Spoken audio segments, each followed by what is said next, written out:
मंत्र पाठ। ओम सहना भवतु सहनौ भुनक्तु सह वीर्यं करवावहै तेजस्विनावधीतमस्तु मा विद्विषावहै। ओम शांति शांति शांति।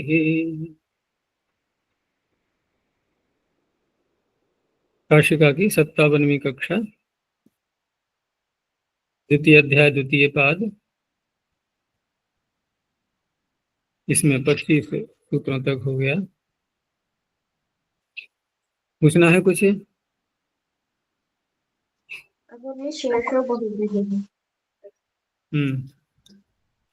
इसमें शेष कहने की वो सूत्र की क्या आवश्यकता है? मतलब शेष अन्य पदार्थ है संज्ञायाम, वो यहाँ पे बहुव्रीहि संज्ञा कैसे हो जाएगी? वहाँ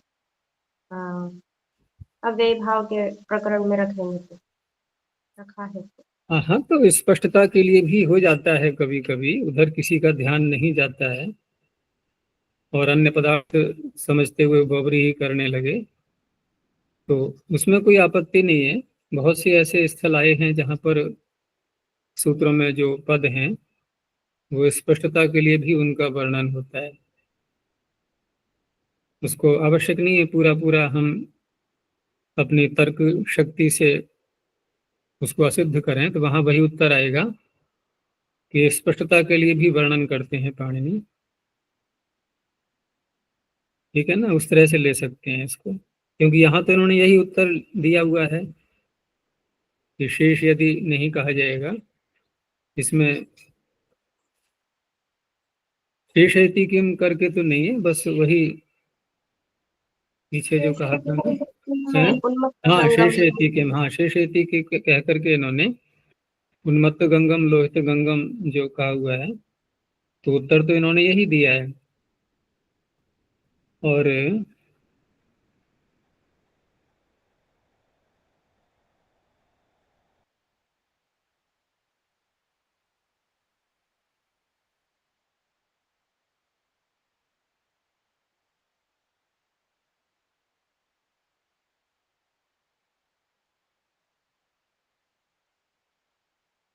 हाँ, तो और कोई इसमें विशेष बात नहीं है।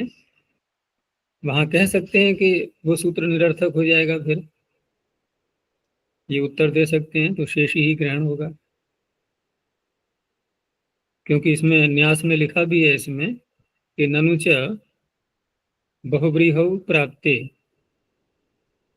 अव्यय भावस्तु आरभ्यमाणः तस्यैव बाधको भविष्यति तत्कुतो बहुव्रीहि प्रसंगः, दिया है ना न्यास में। तो इनको देखा करो व्याख्याकार क्या कहते हैं। तो वहां प्राक कडारात परम कार्यम उत्तर दिया कि प्राक कडारात परम कार्यम इत्यस्मिन् पक्षे इदम प्रत्युदाहरणम। अब प्राक कडारात परम कार्यम ये भी कोई पक्ष है, ठीक है ना, इत्यस्मिन् पक्षे, ऐसा यदि पक्ष माना जाता है, क्योंकि यहाँ तो हम यही बोलते हैं ना कि प्राक कडारात समासः, तो पूर्वम परम तो शब्द आ नहीं रहा है। कोई कहे कि प्राक का अर्थ पूर्व है, ऐसा कह सकते हैं, प्राक कडारात समासः। लेकिन यहाँ परम कार्यम जो कहा गया कि प्राक कडारात, कडार तक जो समास कहे जा रहे हैं या जो भी कार्य कहे जा रहे हैं, यहाँ तो समास का ही चल रहा है प्रकरण, तो वहां पर परम कार्यम, अब परम कार्यम का अर्थ क्या होगा? पर वाला समास होगा।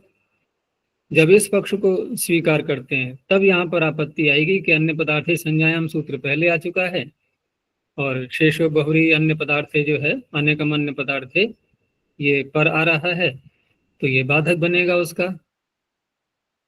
तो फिर वही तो उत्तर आएगा वहां पर कि आरंभ सामर्थ्य मानी जाएगी उसकी।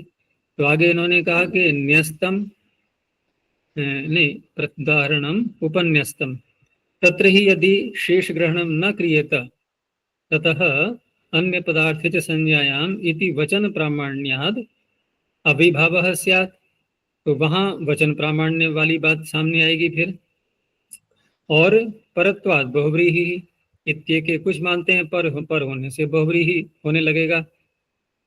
लेकिन अयं तु पक्षो वृत्ति कारेण नाश्रितः, ये वृत्तिकार ने इस पक्ष को स्वीकार नहीं किया है। इति अयुक्तम एतत्, यानी काशिकाकार ने नहीं स्वीकार किया, उन्होंने तो यही दिया ना, प्रधान उन्मत्त गंगम लोहित गंगम। तो कौन सा पक्ष स्वीकार नहीं किया कि वचन प्रामाण्य से अभिभाव होने लगेगा। तस्मात् आकटादेका संज्ञा इत्यस्मिन् पक्षे व्यक्ति ही पदार्थ इत्येतत् दर्शनम आश्रित्य। अब यहाँ इन्होंने अपना एक विचार दिया है न्यासकार ने कि व्यक्ति पक्ष का आश्रय लेकर के ये उदाहरण प्रत्युदाहरण ये उपन्यस्तम ये रखा है काशिकाकार ने, क्योंकि व्यक्तौ ही पदार्थे प्रति लक्ष्य लक्षणम प्रवर्तते। व्यक्ति पदार्थ में किसी एक लक्ष्य में यदि लक्षण प्रवृत्त हो जाता है तो व्यक्ति माने किसी एक में, तो पूरे जाति में उसको स्वीकार कर लेते हैं।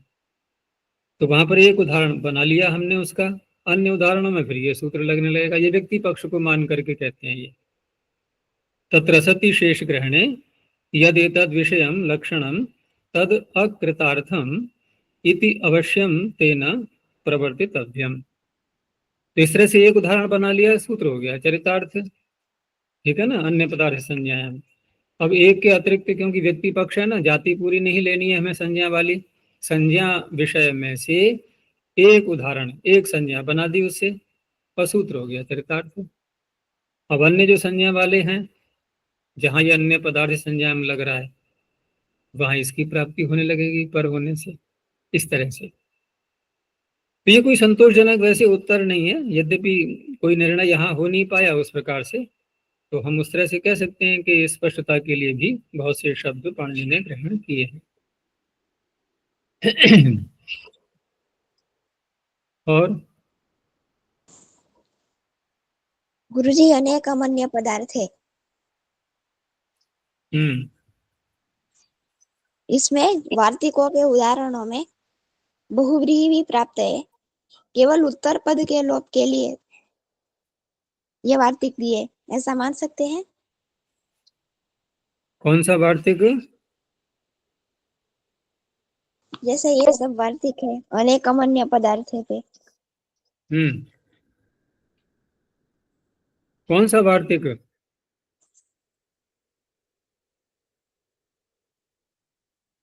यशविनी कौन सा बता रही है? सभी वार्तिक पूरा उद्देश्य उत्तर पद लोप करने का है।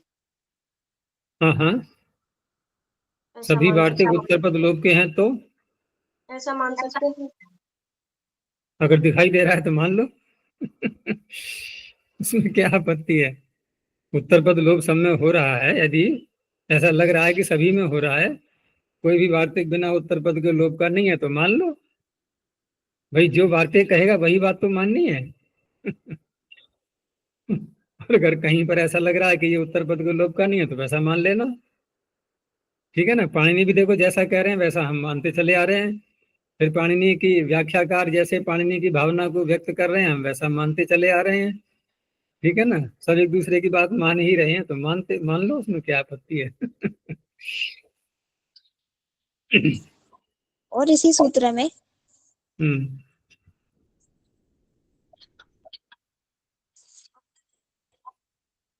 क्या पंचभिः भुक्तम् अस्य, इसका अर्थ क्या होगा?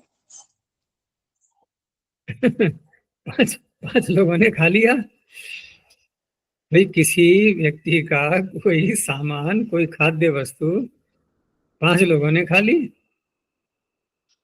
ठीक है ना। ये तो अभिधावृत्ति से अर्थ निकल रहा है, कोई समस्या नहीं है उसमें। पंचभिः भुक्तम् अस्य, 5 लोगों ने खा लिया, यही है। अस्य किसको कहेगा? वस्तु को? अस्य अन्य पदार्थ हो गया, क्योंकि पंचन शब्द और भुक्त शब्द का तो अर्थ नहीं है ना, अस्य का जो अर्थ निकल रहा है वो अस्य, जिसका इसका जो अभिधेय है वो पंचन का या भुक्त शब्द का नहीं है, ठीक है ना। अब यहाँ पर जो उदाहरण दिया है ये व्यधिकरण के रूप में दिया, कि व्यधिकरण इस रूप में है कि पंचन शब्द ये 5 संख्या से युक्त, यानी कि संख्येय उन खाने वालों को बोल रहा है, पंचभी ही, और है भी देखो तृतीया का बहुवचन। और भुक्तम, ये भुक्त शब्द ये क्रिया का बोध करा रहा है, खा लिया, खादन क्रिया की है, 5 लोगों के द्वारा की गई है। तो इस तरह से भुक्त शब्द और पंचम शब्द दोनों का अधिकरण एक नहीं है। तो ऐसे स्थलों को क्या बोलते हैं? व्यधिकरण, विरुद्ध अधिकरण, व्यधिकरण, या विभिन्न अधिकरण, व्यधिकरण। अधिकरण भिन्न भिन्न है दोनों के। तो इसलिए यहाँ जो वार्तिक है ना, क्योंकि इसी का उदाहरण तो बनेगा, बहुव्रीहि ही समानाधिकरणानाम इति वक्तव्यम। समानाधिकरण का होता है ऐसा कहना चाहिए, क्योंकि सूत्र जितना बनाया है पाणिनि ने उससे तो समानाधिकरण अर्थ नहीं निकल पाता। तो वार्तिककार ने सुझाव दिया कि ऐसा यदि कह देंगे तो ज्यादा अच्छा रहेगा। लेकिन ये मैंने बताया था कि व्यधिकरणों का भी होता है कहीं कहीं पर, सर्वत्र नहीं। सामान्यतः यही नियम है कि व्यधिकरण यदि है तो हम उससे बचना चाहेंगे, व्यधिकरण का नहीं करते। हाँ, कहीं किसी आर्ष प्रयोग उपलब्ध हो रहा है कहीं पर, उसको स्वीकार कर सकते हैं। गुरु जी, और संख्या तो या इसमें व्यया, प्रश्न क्या बना? इस उदाहरण में प्रश्न क्या था? केवल अर्थ पूछना कि पंचभिर्भुक्तम का अर्थ है। जी, चलो, अस्य और किसको कहेगा ऐसे? क्योंकि अन्य वस्तु पदार्थ को दिखाना पड़ेगा ना, केवल समान अधिकरण का ही तो भेद दिखाना है हमें। प्रत्युदाहरण जब भी बनता है तो जिस विषय को लेकर के प्रत्युदाहरण बनाया जा रहा है उसका तो दिखाएंगे अभाव, और अन्य सारे नियम लगेंगे जो भी सूत्र या वार्तिक कह रहा है। तो अन्य पदार्थ तो यहाँ दिखाना ही है, अधिकरण समान नहीं है। तो अस्य कह रहा है अन्य पदार्थ के लिए। जी, और संख्या या व्यया संज्ञा दूराधिक संख्या संख्येय, इसमें अन्य पदार्थ घटाना है, जैसे दशांश समीपे थे इस उदाहरण में। आवाज कट गई,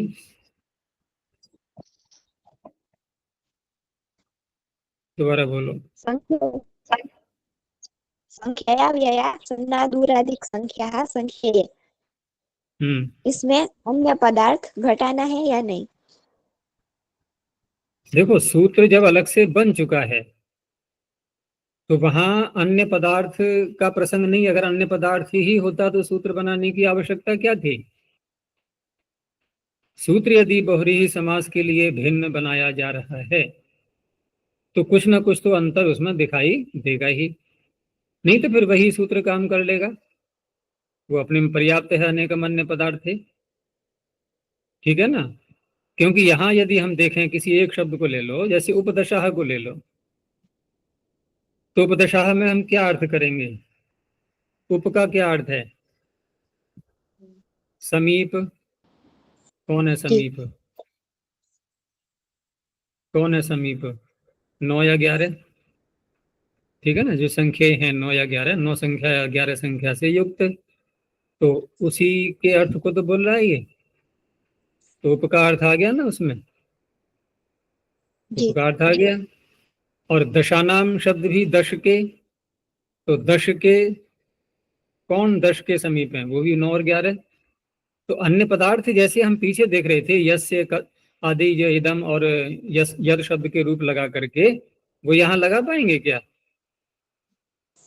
वो यहाँ नहीं लगाएंगे, क्योंकि यहाँ पर इन शब्दों से ही बोध हो रहा है हमें कि दश के जो समीप है वही कहा जाएगा, और कोई अन्य नहीं है, ठीक है ना। तो इसलिए अन्य पदार्थ यदि होता तो पूर्व सूत्र ही कर देता, इसलिए अलग से है।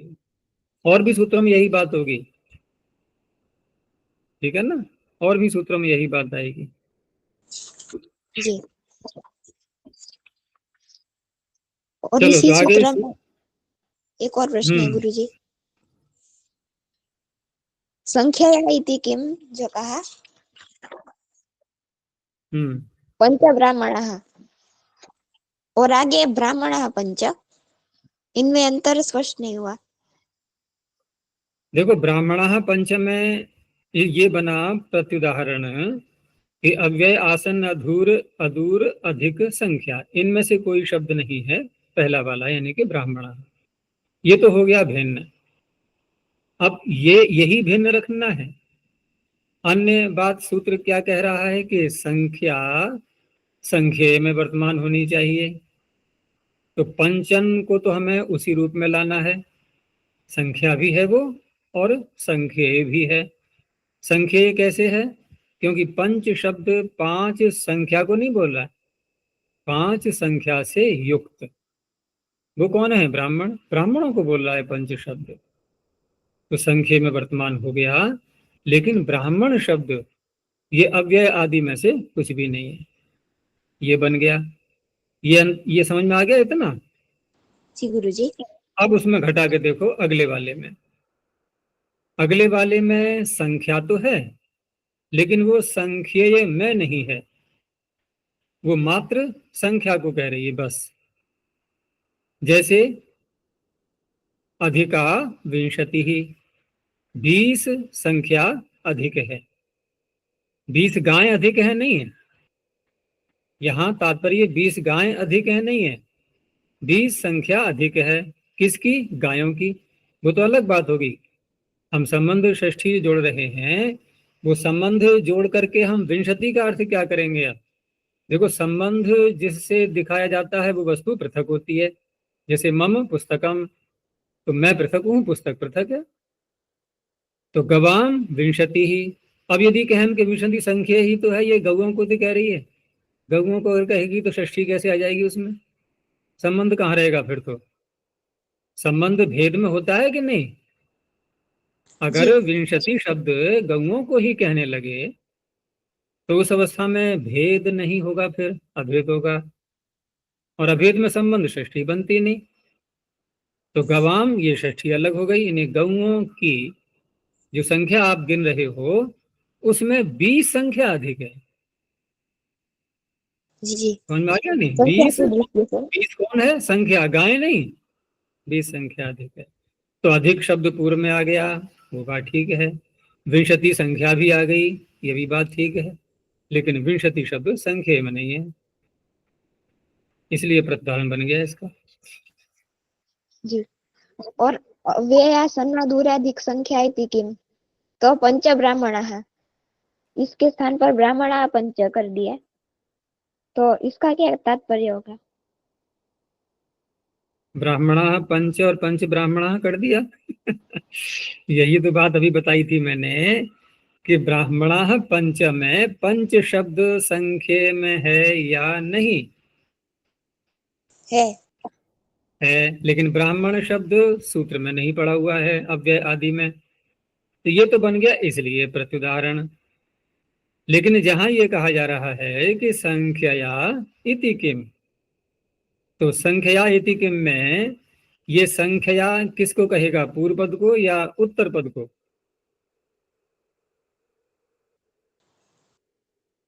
बोलो। उत्तर पद को। तो उत्तर पद में संख्या है यहाँ बस।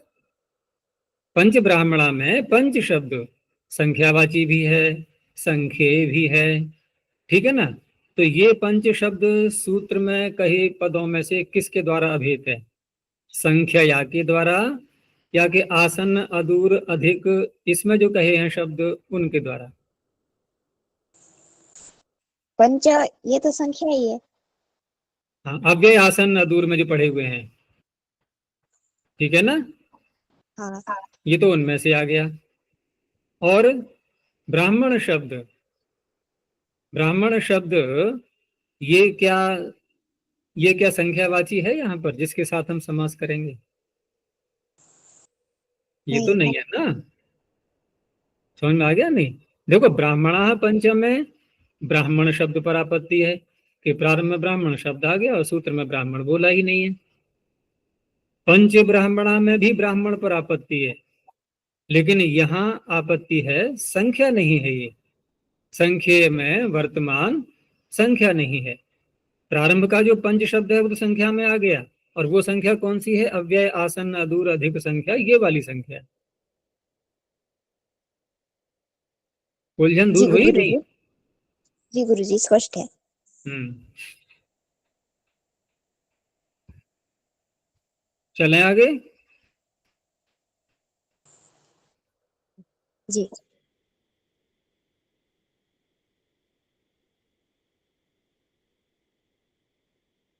तो आगे सूत्र है दिंग नामान्यंतराले।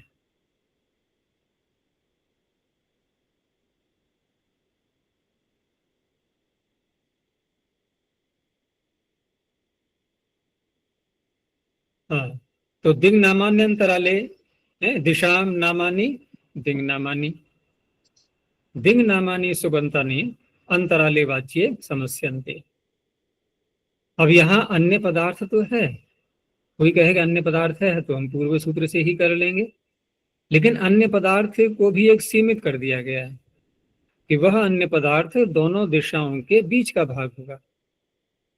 तो मैंने जैसे कहा था ना कि कुछ ना कुछ तो अंतर आता ही है जब सूत्र दूसरा बनता है। तो यहाँ अंतर क्या दिखाई दे रहा है हमें कि अन्य पदार्थ होते हुए भी, क्योंकि जो शब्द आएंगे समास के अंदर, जो समस्त पद होगा, उसमें से दोनों पदों का जो अर्थ निकल रहा है वो बीच की दिशा तो अर्थ होगा नहीं, अन्य पदार्थ तो हो गया। लेकिन अन्य पदार्थ हम जहां कहीं से नहीं उठाएंगे, अपितु उन दोनों शब्दों के, दिशावाची शब्दों के बीच की दिशा वही कही जाएगी। तो अंतराले वाच्य समस्यन्ते बहुव्रीहिश्च समासो भवति। दक्षिणस्याश्च पूर्वस्याश्च दिशोर यद अंतरालम दक्षिण पूर्वा दिक्, पूर्वोत्तरा उत्तर पश्चिमा पश्चिम दक्षिणा। अब यहाँ जो पूर्व में जो दक्षिण, जैसे दक्षिणस्याश्च पूर्वस्याश्च स्त्रीलिंग में ही विग्रह किया गया, तो अलौकिक विग्रह में भी हम दक्षिणा ngस ngस पूर्वा ngस ऐसा ही रखेंगे। तो उस अवस्था में दक्षिणा आकारांत है, टाबंत है, ऐसे ही उत्तर पश्चिम आदि में भी। तो वहां पुंगवत भाव के लिए एक वार्तिक दिया है कि सर्वनामनो वृत्ति मात्रे पुंगवत भाव, सर्वनामनो वृत्ति मात्रे, सर्वनाम जो शब्द होते हैं, अब इनकी सर्वनाम संज्ञा किस सूत्र से हुई है? दिशावाची शब्दों की।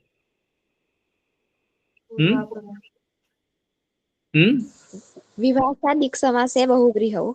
हाँ, बहुव्रीहि समास चल रहा है ये, तो विभाषा दिक् समास से बहुव्रीहौ से सर्वनाम संज्ञा होगी। तो सर्वनाम संज्ञा के जो शब्द होते हैं उनका वृत्ति मात्र केवल व्यवहार, ठीक है ना, वाक्य में प्रयोग में आने लगे समास होकर के, तो उस अवस्था में उनका पुंगवत भाव हो जाता है। ठीक है ना। नाम ग्रहणम रूढ़्यर्थम, सर्वनाम शब्द में जो नाम शब्द कहा गया है ये रूढ़ी के लिए, अर्थात जो संज्ञा के रूप में विधान किया गया है उसी को लेना है। इह माभूत ऐन्द्रियाश्च कौबेर्याश्च दिशोर्यद अंतरालम। अब यहाँ पर ऐन्द्री और कौबेरी दिशावाची तो है, ये दिशावाची तो है ये, लेकिन ये जो रूढ़ अर्थ में जो दिशाएं प्रसिद्ध हैं, पूर्व पश्चिम उत्तर दक्षिण, क्या ऐसे ये भी प्रसिद्ध हैं? ऐन्द्री और कौबेरी ये ऐसी प्रसिद्ध नहीं है, तो ऐसे स्थलों पर यह सूत्र नहीं लगेगा। आगे देखो, तत्र तेने दमिति स्वरूपे, ये एक सामान्य सूत्र ही है, इसके जो उदाहरण आएंगे वो कहीं कहीं भले ही प्रयोग होगा इनका, क्योंकि सब लड़ाई झगड़े के उदाहरण है सारे ये, ठीक है ना, तो इनसे तो बचना ही चाहिए।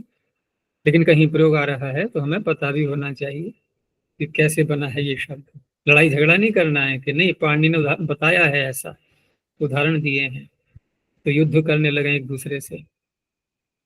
यहाँ जो शब्द आ रहे हैं तत्र और तेन, ठीक है ना, पहले इसकी व्याख्या की कि तत्र इति सप्तम्यंतम गृह्यते, क्योंकि ऐसा लगेगा कि ये सप्तमी कहाँ, ये तो तत्र अव्यय है, अव्यय है लेकिन सप्तमी के ही अर्थ में है, ये अधिकरण प्रधान है ये, और तेन करण प्रधान है। तो तत्र इति सप्तम्यंतम तेन इति तृतीयांत, तो हमें अर्थ करना होगा सप्तम्यंत और तृतीयांत ऐसे बोल करके। स्वरूप ग्रहणम प्रत्येकम अभिसंबध्यते, क्योंकि स्वरूप में जो सप्तमी आ रही है, तो स्वरूपे तत्र स्वरूपे तेन, सप्तम्यंत भी स्वरूप होना चाहिए और तृतीयांत भी स्वरूप, नहीं स्वरूप सप्तमी नहीं, द्विवचन है ये। तो इसलिए यहाँ पर अब दो दो पद लिए जाएंगे ये, कि तत्र इति सप्तम्यन्ते स्वरूपे पदे, तेन इति च तृतीयांते स्वरूपे पदे और जोड़ लो, ठीक है ना। इदम इत्येतस्मिन् अर्थे समस्यते, अर्थ इदम, अब इदम में क्या होगा? यद्यपि ये भी एक प्रकार से ये अन्य पदार्थ ही हुआ। इदम शब्द का या यद शब्द का प्रयोग करके हम अन्य पदार्थ की अभिव्यक्ति करते हैं ना, तो इदम शब्द यहाँ भी आ रहा है, अन्य पदार्थ तो है, लेकिन वह अन्य पदार्थ भी वो एक तरह से जहाँ युद्ध के रूप में, कलह के रूप में आता है। तो इदम इत्येतस्मिन् अर्थे समस्यते बहुव्रीहि समासो भवति। सूत्र में इति शब्द भी जोड़ा है, तो इति करणश्च इह विवक्षार्थो लौकिकम अर्थम अनुसारयति। इति करण ये बताता है कि जहाँ इस प्रकार से विवक्षा होती है कहने की कि हमें समास करके इकट्ठा करके बोलना है और उससे अर्थ भी अभिव्यक्त हो रहा है, तो ऐसे लौकिक अर्थ की ओर हमें ले जाता है अनुसारयति। ततो, तो उससे अर्थ क्या आएगा? लौकिक अर्थ जो हम ग्रहण करेंगे इति कहने से, तो उसमें तीन बातें बताई इन्होंने कि ग्रहणम, प्रहरणम, कर्म व्यतिहार है। एक और जोड़ दिया है साथ में, युद्धम च, लेकिन युद्ध तो इन सारे मिला करके हो जाएगा इनका, यानी ग्रहणम, प्रहरणम, कर्म व्यतिहार, ठीक है ना। ये तीन हो गए यहाँ पर, पकड़ना, प्रहार करना और एक दूसरे के साथ क्रिया करना। लेकिन इन तीनों बातों में पकड़ना अर्थ लिया है हमने, वो भी युद्ध की ओर ले जाएगा। पकड़ा क्यों है? युद्ध करने के लिए। प्रहार अर्थ लेना है, वो भी युद्ध में ही हटेगा। कर्म व्यतिहार, एक दूसरे के लिए क्रिया कर रहे हैं हम, तो जैसी क्रिया हमारे साथ कर रहा है हम भी उसके साथ वैसी क्रिया कर रहे हैं, लेकिन है ये भी युद्ध संबंधी, ठीक है ना। तो युद्धम च समासार्थ, समासार्थ क्या हुआ? युद्ध। इति सर्वम इति करणाल लभ्यते, ये सारी बातें ग्रहण, प्रहरण, कर्म व्यतिहार, ये तीन बातें तो अलग हो गई, और साथ में युद्ध भी। ये सारे अर्थ कहाँ से निकल रहे हैं? इति करण से। आगे, यत तत्र इति निर्दिष्टम ग्रहणम चेत तद भवति। तो यहाँ तत्र और तेन, ये जो दो शब्द आए हुए हैं, तो यहाँ निर्दिष्ट ग्रहण अर्थात जब सप्तम्यंत दो पद आएंगे अथवा तृतीयांत दो पद आएंगे, इस सूत्र का ही अर्थ कर रहे हैं अभी कि यत तत्र इति निर्दिष्टम ग्रहणम चेत तद भवति, यत तेन इति निर्दिष्टम प्रहरणम चेत तद भवति, ठीक है ना। यानी कि ग्रहण अर्थ भी ले लिया इसमें इन्होंने, वो सप्तमी में घट जाएगा, क्योंकि तृतीया में ग्रहण नहीं घटेगा। कहाँ कहाँ कौन सा घटेगा वो दिखा रहे हैं। और तेन इति निर्दिष्टम प्रहरणम चेत तद भवति, जब तेन बोलते हैं तृतीयांत लेंगे, वहां प्रहरण अर्थ भी घट जाएगा। और यद इदम इति निर्दिष्टम युद्धम चेत तद भवति, इदम जो यह अर्थ करेंगे जब तत्र तेन इदम, तो इदम से यहाँ पर युद्ध अर्थ हो जाएगा। अब सप्तमी का देखो कि केशेषु है, कर्म व्यतिहार रह गया था। कर्म व्यतिहार इनमें सब में एक साथ घटा सकते हैं हम। जैसे केशेषु, क्योंकि स्वरूप जो पद आ रहे हैं दोनों जो स्वरूप पद आ रहे हैं, तो दोनों का तात्पर्य इस इधर भी वही बात हो रही है, दूसरे पक्ष में भी वही बात हो रही है। तो कर्म व्यतिहार तो इसमें घट ही रहा है दोनों में। तो केशेषु केशेषु, इधर भी बाल ग्रहण किए गए हैं, उधर भी बाल ग्रहण किए गए हैं, गृहीत्वा इदम युद्धम प्रवृत्तम ईशा केशी कची। ऐसे ही दंडइश्च दंडइश्च, इधर भी दंड उधर भी दंड, ये हो रहा है ना कर्म व्यतिहार। और प्रहित्य, यहाँ प्रहरण आ गया अर्थ, अब ग्रहण नहीं, ग्रहण तो पहले कर लिया, हाथ में दंड ग्रहण कर लिया, ठीक है ना। अब प्रहार भी किया उससे, ये दूसरी क्रिया हो गई। और वहां क्या था कि बाल पकड़े ही लड़ने के लिए थे, कि बाल तो पकड़िए, लड़ाई हो नहीं रही है, तो बाल पकड़े ही क्यों है भाई? दंड तो किसी और काम के लिए भी ले सकते हैं हाथ में। इसलिए दंडैश्च दंडैश्च प्रहृत इदम युद्धम प्रवृत्तम दंडा दंडी मुसला मुसली। अब पहले मुसल का अधिक प्रयोग होता था तो उसी से लड़ाई झगड़े शुरू हो जाते थे, ठीक है ना। अब तो मुसल ही बहुत कम रह गए हैं, सब मशीनें आ गई कूट काट करने की सारी। समासांत प्रत्यय के लिए कर्म व्यतिहारे सूत्र है, सब में इकार दिखाई दे रहा है ना अंत में। और इच प्रत्यांत जो शब्द हैं वो अव्यय भी होते हैं, सच अव्ययम, ठीक है ना। और अन्य शामपि दृश्यते इति पूर्व पद से दीर्घत्वम, पूर्व पद को यहाँ पर दीर्घ किया। ये सब प्रथमावृत्ति में आ चुका है सारा विषय। स्वरूप ग्रहण, इस प्रत्यय हैं? का हम्म इस प्रत्यांतव्य इस प्रत्यांत अव्यय उसमें दिया है ना, तिष्ठत को प्रवृत्ति नीचे, उसमें इस प्रत्यांत का पाठ दिया हुआ है। स्वरूप ग्रहणम किम हलैश्च मुसलैश्च। अब यहाँ हल शब्द पृथक है, मुसल जो है स्वरूप नहीं है, तो तृतीयांत होने पर भी, प्रहार होने पर भी, युद्ध होने पर भी समास नहीं होगा। ये बन गया प्रत्युदाहरण। चलो आगे आ जाओ। तेन सहेति तुल्य हो गया, तेन सह, ठीक है ना। और सह के साथ में तृतीया होती ही है, सहयुक्ते अप्रधान। तो तेन सह, उसका भी उदाहरण बन जाएगा सूत्र में ही। तो सह इत्येतत् शब्द रूपम तुल्य योगे वर्तमानम, क्योंकि सप्तमी जो है ना तुल्य योगे, तो तुल्य योग में कौन है? सह। अब योग किसके साथ घटाएंगे हम? योग माने संबंध। सह शब्द जब वाक्य में आ रहा है तो वहां पर तुल्य योगता कैसे देखेंगे हम? कि जो भी क्रिया हो रही है वो दोनों के साथ में है, जो मुख्य है उसमें भी, प्रधान में भी, और जो साथ में है वो क्या प्रधान ही होगा कि सहयुक्त या प्रधान है, उसमें भी क्रिया दोनों में एक जैसी होगी। ये हो गया तुल्य योग। तो सह इत्येतत् शब्द रूपम तुल्य योगे वर्तमानम तेन इति तृतीयांतेन सह समस्यते बहुव्रीहिश्च समासो भवति। अब यहां भी देखो अन्य पदार्थ जैसा झलक रहा है नहीं, थोड़ा थोड़ा। ये सह पुत्रेण दो शब्द हैं हमारे पास में, और अर्थ क्या निकल रहा है? पिता आदि। तो न तो सह का अर्थ है पिता, न ही पुत्र का अर्थ है पिता, ठीक है ना। समास के दो ही पद तो हैं, और अर्थ क्या है? पिता। या चाचा भी हो सकता है, चाचा, ताऊ, मामा। हम्म या आगता कर दें स्त्रीलिंग में, तो चाची, ताई, मामी, मौसी, ये हो सकते हैं क्या? बोलो, क्यों नहीं हो सकते? नहीं हो सकता। पुत्र है, पुत्र किसे का हाँ, पुत्र शब्द आ रहा है ना, तो पुत्र तो एक साकांक है, साकांक शब्द है, पिता को तो खींच ही लेगा वो, ठीक है ना। तो सह पुत्रेण आगतः सपुत्र, अर्थात पिता ही होगा। ऐसे ही सच्छात्र। अब छात्र के साथ कौन आएगा? हाँ? आचार्य जैसे उपदशाह में हम वहां पे समीप का अर्थ, समीप कौन, तो एकादश नव वही लिए थे। वहां तो हल्का हल्का सा लग रहा है हमें, यहाँ भी वहां तो सहज लग में रहा है, हल्का यहाँ भी लेकिन सहज में नहीं नहीं, वहां देखो 10 शब्द भी साथ में है, वो सहायता कर रहा है उसकी। दशानाम समीपे, दोनों को मिला करके देखो, एक को मत देखो अभी। दशानाम समीपे, दश के समीप, ये दोनों पद किसको बोल रहे हैं? 9 और 11 को बोल रहे हैं कि नहीं? जी। हम समास नहीं करते मान लो, ठीक है ना, समास नहीं करते, और यही अर्थ करें तो किसकी ओर संकेत दे रहे हैं? ये 9 और 11 की ओर।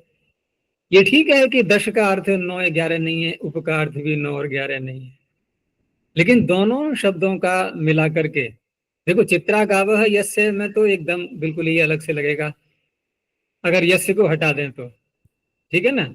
हमने दशानाम समीपे इतना ही बोला, हमने यद या इदम शब्द का किसी का प्रयोग नहीं किया। और चित्रा गावह में भी ऐसे ही रखो कि यस्य या अस्य का प्रयोग मत करो। कुछ लग रहा है क्या अर्थ है चित्रा गावह? कहेंगे हाँ चितकबरी गाय है, बस यही अर्थ निकल रहा है अन्य पदार्थ यहाँ कुछ भी नहीं है। यस्य बोलते ही अन्य पदार्थ आ गया, लेकिन दशानाम समीपे में क्या हमने यद का या तद इदम का प्रयोग करना पड़ा? तो इसलिए मैंने कहा था कि थोड़ा सा अंतर आएगा, वहां ये शब्द ही हमें पहुंचा रहे हैं वहां तक, जो अर्थ इनके इनसे निकलेगा ये शब्द ही वहां संकेत दे रहे हैं। ऐसे ही यहां पर भी है कि सह पुत्रेण, थोड़ा सा देखें हम तो ठीक है कि पुत्र के साथ, तो साकांक्ष तो हो ही गया, ये वाक्य अधूरा रह गया ना, इतना ही बोले अगर हम। वहां चित्रा गावह बोल करके हम क्रिया जोड़ सकते हैं? नहीं, चित्रा गावह संति, वाक्य पूरा हो जाएगा। यहाँ जरा बोल के दिखाना क्रिया जोड़ के कि सह पुत्रेण, क्या क्रिया बोल भी दें अस्ति इत्यादि, तो किसको कहेगा वो? चित्रागावः संति में जो संति क्रिया है किसको कहेगी? चित्र को और गायों को। और सह पुत्रेण में अस्ति यदि लगा दें या आगतः मान लो क्रिया लगा दी, तो क्या ये पुत्र को या सह शब्द को बोल रही है क्रिया? है ना अन्य पदार्थ, थोड़ा सा अन्य पदार्थ आ रहा है नहीं आ रहा है? तो ऐसा दशानाम समीपे में थोड़ा अंतर दिखाई देगा, है सूक्ष्म अंतर ही है, लेकिन कुछ ना कुछ अंतर दिखाई देंगे हमें। तो सपुत्र स छात्र स कर्म कर, यहाँ पर सह को स आदेश हो ही जाएगा समास में। तुल्य योग इति किम, अब तुल्य योग की बात की थी ना मैंने, क्रिया के साथ में जो साथ में है वो भी वही क्रिया कर रहा हो, ठीक है ना, और जो प्रधान है वो भी वही क्रिया कर रहा हो। अब यहाँ क्या है देखो, सहैव दशभिः पुत्रैः भारम वहति गर्दभी, कोई गर्दभी है और 10 संतानें भी हैं उसकी, ठीक है ना, लेकिन जब भार ढो रही है वो, तो एक इस तरह से कहा गया ना कि देखो इसके 10-10 पुत्र हैं और फिर भी भार ढो रही है, यानी कि पुत्रों से कोई सहायता ही नहीं मिल रही है।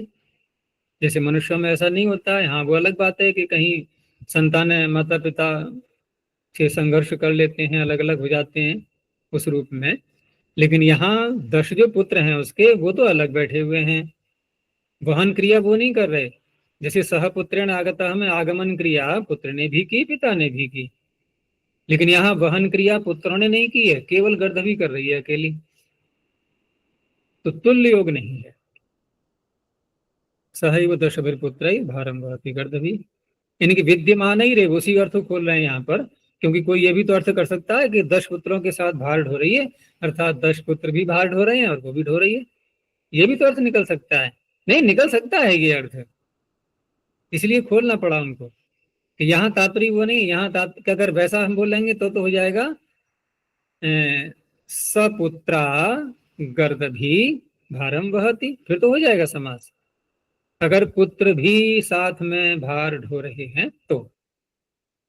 इसलिए अर्थ किया कि विद्यमान ही रेव 10 भी पुत्र, 10 पुत्र उसके विद्यमान हैं, भार ढोने में नहीं अन्यत्र कहीं भी हैं, और भारम वहति इत्यर्थ वो अकेले भार ढो रही है। मतलब बुढ़ी हो गई है ऐसा? बुद्धि हो रही है,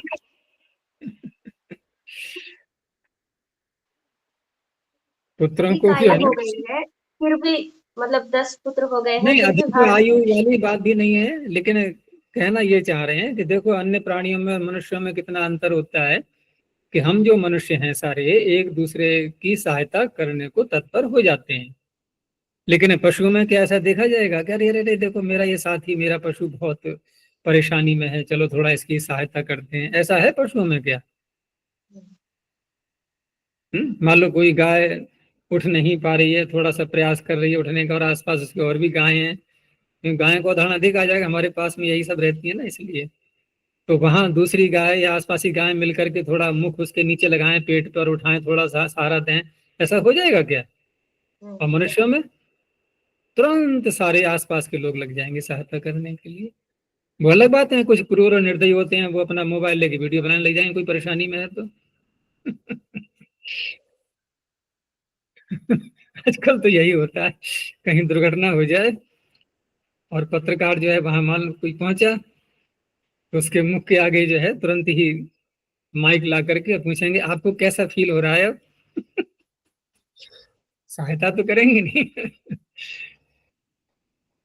तो यहाँ प्रश्न किया कि कथम सकर्म कह सलोम कह सपक्ष कह, यहाँ भी तो सह को सादेश हो रहा है, क्योंकि यहाँ कहना ये चाह रहे हैं कि जैसे सकर्मक का अर्थ क्या करते हैं, कोई धातु सकर्मक है कर्म के सहित है, तो सकर्मक है, ये तो हम धातु की विशेषता बता रहे हैं, कर्म उसके साथ में सदा लगाएं ये तो आवश्यक नहीं है। हिस्सा गच्छति, तो गम धातु सकर्मक है क्या कर्मक है? अकर्मक है, तो कर्म उसके साथ में है क्या अभी वाक्य में? नहीं, क्या कहा, अकर्मक है, सकर्मक है, लेकिन कर्म साथ में नहीं है, फिर भी सकर्मक कहा जा रहा है उसको, है? सलोमकः सपक्षकः। तो यहाँ तुल्योग जैसा वहां पीछे दिखाता सहपुत्रेण आगतः क्रिया के साथ में योग दिखाया, वैसा यहाँ स्पष्ट नहीं दिखाई दे रहा है। तो कहा किम तर्हि कि विद्यमानता, जैसे सहैव दशभिः पुत्रैः, ठीक है ना, वहां भी 10 पुत्र विद्यमान तो हैं उसके, लेकिन वहन क्रिया साथ में नहीं कर रहे। ऐसे यहाँ पर भी ठीक है, कर्म होगा उसका, लेकिन हम वाक्य में प्रयोग नहीं कर रहे हैं। तो किम तर्हि विद्यमानता। अब आगे कहते हैं कि प्रायिकम तुल्योग इति विशेषण। अब सूत्र में जो तुल्योग शब्द आया उसके विषय में कहा कि तुल्योग ये प्रायिक है, और प्रायिक का तात्पर्य हमें इसको बिल्कुल एक अनिवार्य रूप से नहीं घटाना है सर्वत्र, अर्थात कहीं यदि तुल्योग नहीं दिखाई दे रहा है वहां भी समास मिल जाता है, अन्यत्रापि समासो दृश्यते। तो थोड़ी ढील दे दी गई है, ठीक है ना। ये बहुरी समास भी पूरा हुआ है। तो हमने अव्ययभाव देखा, तत्पुरुष देखा जिसके सबसे अधिक सूत्र थे, फिर बहुरी ही देखा, ठीक है ना। अब वैसे ये कौन से क्रम से हैं समास के सूत्र, इंक्रीजिंग क्रम से या डिक्रीजिंग क्रम से? दोनों नहीं घटेंगे। अव्ययभाव में कम थे, तत्पुरुष में बढ़ गए, फिर बहुरी में कम थे, अब इतना कम हो गया एक ही सूत्र रह गया समास करने वाला बेचारा, है ना। द्वंद्व समास इतना कमजोर पड़ गया कि पाणिनि ने एक ही सूत्र में सारा समेट दिया उसको कि तू छोटा सा है, आ जाए एक ही सूत्र में, और कोई सूत्र ही नहीं है। तो ना तो इंक्रीज वाला क्रम है ना डिक्रीज वाला क्रम है, उधर हमें ध्यान नहीं देना है। तो द्वंद्व समास का सूत्र एक ही है ये, और पीछे से अनेकम की निवृत्ति आ रही है, चार्थे द्वंद्व अनेकम इति वर्तते, ठीक है ना। तो ये भी अनेक शब्दों को ले लेगा। अनेकम सुबंतम चार्थे वर्तमानम समस्यते। चार्थ, तो चार्थ क्या है? च का अर्थ, द्वंद्व संजस्य समासो भवति। अब यहाँ च के अर्थ खोल रहे हैं कि समुच्चय अनवाच्य इतरेतर योग और समाहार, समाहारा चार्था। तो कितने हो गए गिनती में? ये 4 अर्थ हो गए, समुच्चय अनवाच्य इतरेतर योग और समाहार। उसमें से जो 2 प्रारंभ के हैं समुच्चय और अनवाच्य, उसमें कहा कि तत्र समुच्चय अनवाच्योर असामर्थ्यात् नास्ति समासः। वहां असामर्थ्य होता है, अर्थात पदों में समर्थता नहीं होती, परस्पर बिल्कुल ही अलग अलग होते हैं, तो वहां तो समास नहीं होता है। जैसे यदि हम उदाहरण के रूप में लेंगे भी, तो जहां पर बिल्कुल ही एक दूसरे से निरपेक्ष हैं शब्द, ठीक है ना, और कहीं पर एक साथ प्रयोग किए जा रहे हैं, तो वहां उनमें समास नहीं होता। जैसे एक उदाहरण देते हैं कि अहर अहर नयमानो गाम अश्वम पुरुषम पशुम, श्लोक है, मिलता है ये कि अहर अहर नयमानो गाम अश्वम पुरुषम पशुम वैव स्वतो न तृप्यति सुराया एव दुर्मदि। यहाँ क्या तात्पर्य है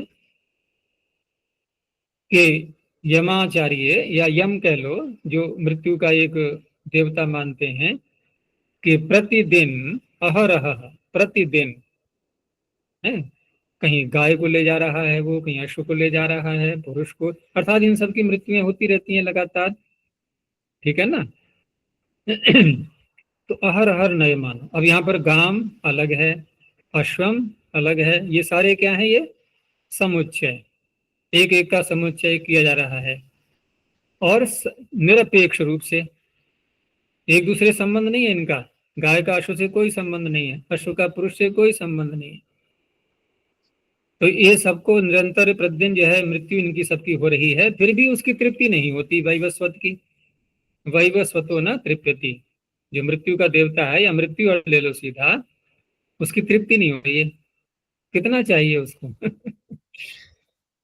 कहने का तात्पर्य एक आलंकारिक वर्णन है, और कैसी उसका दृष्टांत दिया कि सुराया एवं दुर्मदि, कोई बहुत ही नशा करने वाला व्यक्ति तो कालांतर में क्या होता है कि प्रारंभ में तो व्यक्ति थोड़ा नशा करता है, उसी से नशा हो जाता है, उसको फिर नहीं पी पाता मदिरा के लिए। फिर समय आता है कि अब अधिक मात्रा में चाहिए उसको, तब नशा हो पाता है।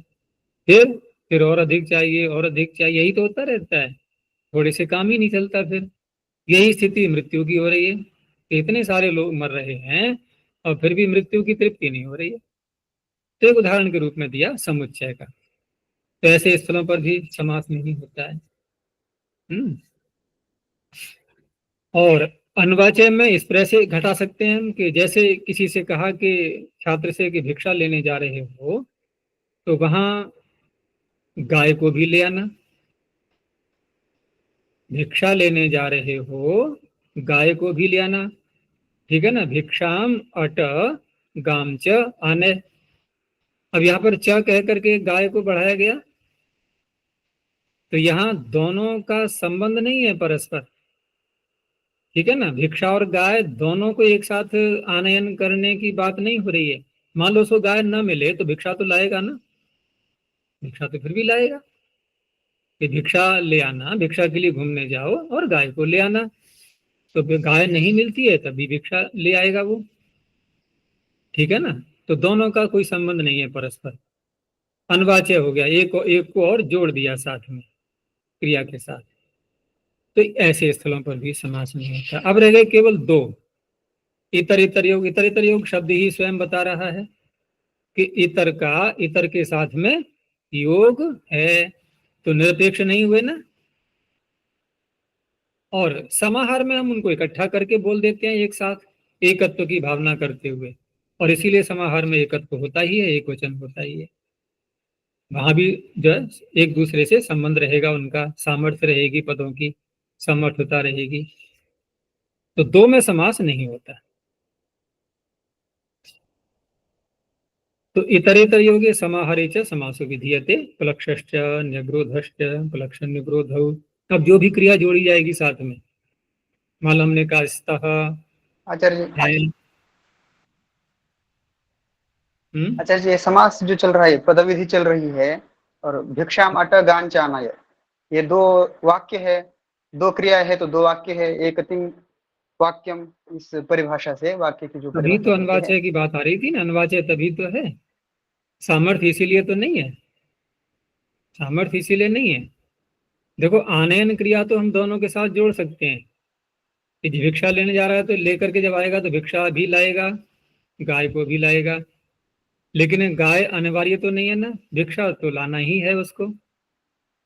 लेकिन जब हम कहीं समास बोलते हैं कि देवदत्त यजदत्तौ पठतः, तो दोनों में पठन क्रिया एक ही काल में समान रूप से हो रही है कि नहीं? ऐसा यहाँ नहीं है। भिक्षा में और गाय में मिल जाती है तो ठीक है, नहीं मिल जाती है तो भिक्षा तो लाना ही है उसको। यानी कि भिक्षा लाने के लिए गाय का लाना ये अनिवार्य नहीं है। और यहाँ जब वक्ता बोल रहा है कि देवदत्त यजदत्तौ गच्छतः, तो दोनों में क्रिया एक साथ में एक ही काल में हो रही है लगातार। या हमें कोई बात कहनी है कि कोई भार उठाना है और उसमें से एक व्यक्ति नहीं उठा सकता, ठीक है ना, तो देवदत्त यजदत्त दोनों के द्वारा ये भार उठाना चाहिए। अब उसमें से एक हट गया तो ये उठाने क्रिया होगी नहीं। तो ये हो गया इतर इतर योग। ऐसे तो उदाहरण देख लो अब। प्लक्षश्च निकुर्धश्च प्लक्षण निक्रोधो, धवश्च खदिरम च पलाशश्च धवर खदिर पराशाह। तो ये सारे कैसे हैं यहाँ पर? अनेक, दो या दो से अधिक। वाक्च त्वक्च वाक् त्वचम, ये समाहार के दिखा दिए। वाक् दृश्यतम, द्वंद्व प्रदेशाः द्वंद्वे च इत्येवम् आदयः। ये हो गया समास का कार्य पूरा। अब व्यवस्थाएं कि समास तो आप जिन पदों का कर रहे हैं उनमें कौन पूर्व में आएगा, कौन पर में आएगा, उनकी व्यवस्थाएं किस प्रकार से होगी। अब ये प्रकरण प्रारंभ हो रहा है पाद के अंत तक। तो उपसर्जनम पूर्वम, ये एक सामान्य सूत्र हो गया, और उपसर्जन संज्ञा करने वाला प्रथमान निर्दिष्टम समास उपसर्जन, उसी उपसर्जन की ओर ये संकेत कर रहा है सूत्र।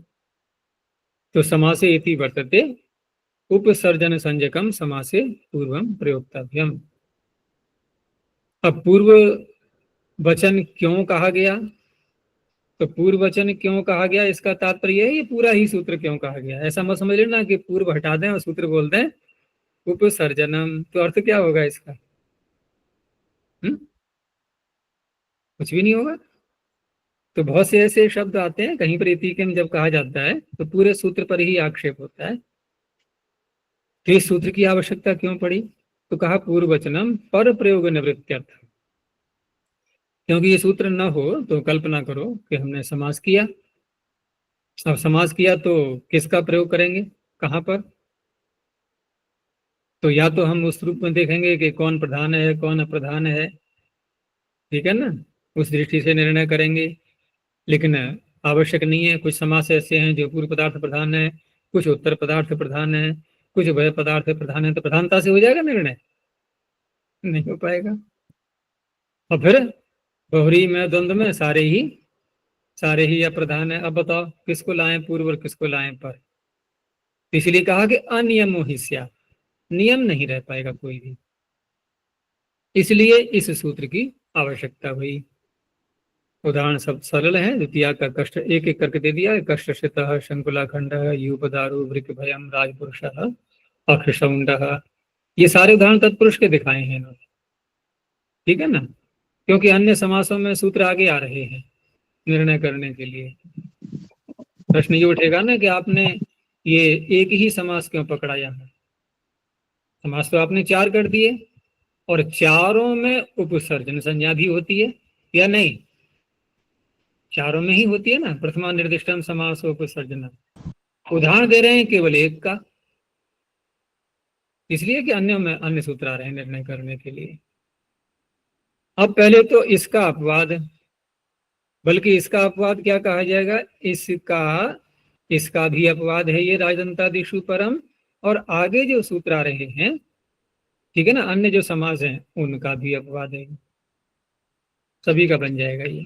क्योंकि जो शब्द इसमें पढ़ दिए जाएंगे वो तत्पुरुष के भी हो सकते हैं और अन्य समासों के भी हो सकते हैं। तो राजदंतादिषु परम पूर्व निपाते प्राप्ते पर प्रयोगार्थम वचनम।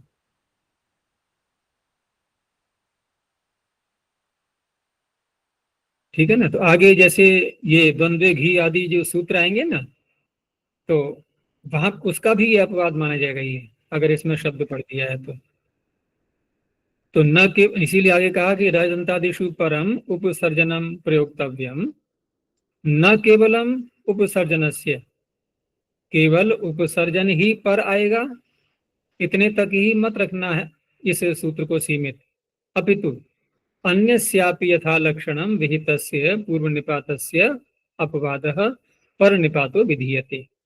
अन्य भी जो सूत्र आगे आ रहे हैं द्वंद्व घी आदि, उनके द्वारा भी यदि कहीं पर पूर्व निपात किया जा रहा है तो उसका भी ये सूत्र अपवाद के रूप में आकर के पर निपात करेगा। तो ये तो दे दिया है इन्होंने तत्पुरुष का उदाहरण। पहला जो शब्द है ना दंता नाम राजा, तो षष्ठी तत्पुरुष किया गया, ठीक है ना, तो षष्ठ्यंत पहले आना चाहिए, लेकिन प्रथमांत पहले आ गया। राजदंतः वनस्य अग्रे, अग्रे वनम, यहाँ अन्ना कोणा भी कर लेंगे, वनम पुर्गा मिश्र का सिद्ध का सूत्र से। और रही बात कि इसमें अग्रे वनम में, अग्रे में सप्तमी विद्यमान दिखाई दे रही है, तो उसका कोई अलोक करने का तो सूत्र नहीं है, तो इसी गण में पठित होने से, ठीक है ना, निपातन से अलोक हो जाएगा। आगे ये शब्द गिना दिए हैं इन्होंने, राजदंतः आदि। और इसमें जो अगला जो पैराग्राफ शुरू हो रहा है कि पूर्व कालस्य पर निपातः, ये जो लिखा है ना शब्द पूर्व कालस्य, पूर्व कालस्य पर निपातः, तो इसके आगे जो डैश जैसा लगा है ना, ये डैश नहीं, विराम कर लो यहाँ पर, ये अलग शब्द है ये। और ये जो शब्द है ना कि पूर्व कालस्य पर निपातः, ये उसकी ओर संकेत कर रहा है। वो जो सूत्र है ना, पूर्व कालिक सर्व जरत पुराण नव केवला समानाधिकरण, वहां पूर्व काल शब्द आ रहा है ना प्रारंभ में सूत्र के, तो वहां पूर्व कालिक सर्व जरत पुराण नव केवला कौन सी व्यक्ति है? प्रथमा। तो उपसर्जन हुए सारे ये, और उपसर्जनम पूर्वम, पूर्व आना चाहिए, ठीक है ना। तो वहां पर भी ये कह रहा है कि वहां भी किसी शब्द का परनिपात हो सकता है, ठीक है ना, वहां भी परनिपात हो सकता है। उसका उदाहरण तो नहीं दिया इन्होंने कि यहाँ पर, इतना ही बोल दिया है बस, पूर्व काल से परनिपात। तो ये विराम लगा लेना यहाँ पर, ये डैश लगाने से ऐसा पता चलेगा कि आगे के जो शब्द आ रहे हैं इससे संबंध है कोई इनका।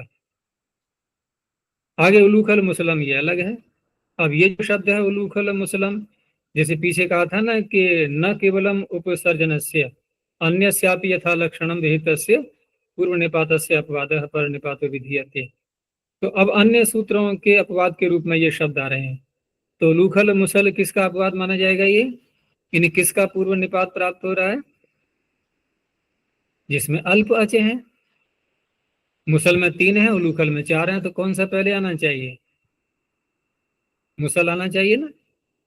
ऐसे दंडुल तंडुल किणवम, यहां भी किणव में 2 अच हैं और तंडुल में 3 है, तो किणव पहले आना चाहिए।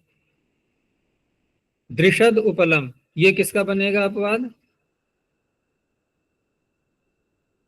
अजाद्य दंतम, उपल शब्द है ना, ये पूर्व में आना चाहिए। ऐसे ही और हमें देख लेना, ठीक है ना। अब एक एक शब्द को ऐसे नहीं, सब में अब स्वयं विचार करना किसका क्या हो सकता है, कहाँ अपवाद है। ऐसी और दे दिए आगे, शब्दार्थ धर्मार्थ आदि कामार्थ। अब शब्दार्थ धर्मार्थ कामार्थ, यहाँ भी देखो अर्थ शब्द ये आजादी है, ये पूर्व में आना चाहिए, आजाद दिदंत है, लेकिन पर आ रहा है सर्वत्र। और इन शब्दों में ये भी साथ में कहा है, गण सूत्र में, गण सूत्र के रूप में लिखा है अनियमश्च अत्रेष्यते, कि जैसा हमने पढ़ दिया है शब्दार्थ धर्मार्थ कामार्थ, आवश्यक नहीं है कि ऐसा ही रहें ये, अपितु यहाँ पर अनियम भी देखा जाता है कि कभी तो हम शब्दार्थ बोल देते हैं और कभी अर्थ शब्द ये भी प्रयोग में आता है। ऐसे ही धर्मार्थ अर्थ धर्म, कामार्थ अर्थ काम, दोनों प्रकार से मिलते हैं। तो कहा तत्कथम, ये हो कैसे गया? भाई आप गण बोल रहे हो और सूत्र भी आपका कह रहा है राजदंताधीशु परम, तो जैसा आपने पर बोल दिया वैसा ही रहना चाहिए। तो तत्कथम, तो कहा वक्तव्यम इदम, ये तो हमें उपसंख्यान इसका करना ही पड़ेगा, और वो एक वार्तिक के रूप में या गण सूत्र के रूप में यहाँ कहा गया है धर्मादिषु उभयम इति, ये गण सूत्र हो गया, धर्मादिषु उभयम। तो धर्मादिषु में ये धर्मार्थ तो आ ही गया, धर्मार्थ अर्थ धर्म, और आदि कहने से ये शब्दार्थ कामार्थ ये भी आ जाएंगे, और भी आ सकते हैं। तो उभयम का तात्पर्य यहाँ पर कि दोनों शब्दों में से कोई भी पर। आगे और दे दिए हैं शब्द ये, और एक शब्द आया है इसमें जायापति जमपति दंपति, ठीक है ना। तो यहाँ आगे एक गण सूत्र दिया है कि जाया शब्दस्य जम भावो दम भावस्य निपात्यति। जो जायापति जो शब्द लिखा है या भार्यापति, तो भार्यापति तो अलग बन गया, लेकिन जायापति शब्द में जो जाया शब्द आ रहा है, इसी के स्थान पर 2 आदेश भी हो सकते हैं। तो जम आदेश करेंगे तो जमपति, और जाया के ही स्थान पर दम आदेश करेंगे तो दंपति। तो जमपति दंपति में जम का और दम का अर्थ क्या होगा? पत्नी। जाया के स्थान में हुआ ना, वही अर्थ रहेगा। आगे पुत्रपति पुत्र पशु आदि, अंत में गुण वृद्धि वृद्धि गुणौ या आद्यंतौ अंतादि, यहां भी देखो, यहां भी नियम नहीं है, आदि अंत दोनों में कोई भी पहले जोड़ दिया, ऐसी वृद्धि गुणौ गुण वृद्धि, और पाणिनि ने एको गुण वृद्धि कह करके वहां पढ़ा भी है गुण वृद्धि। अब गुण वृद्धि में कौन पहले आना चाहिए? हम्म हम्म कौन सा पहले आना चाहिए?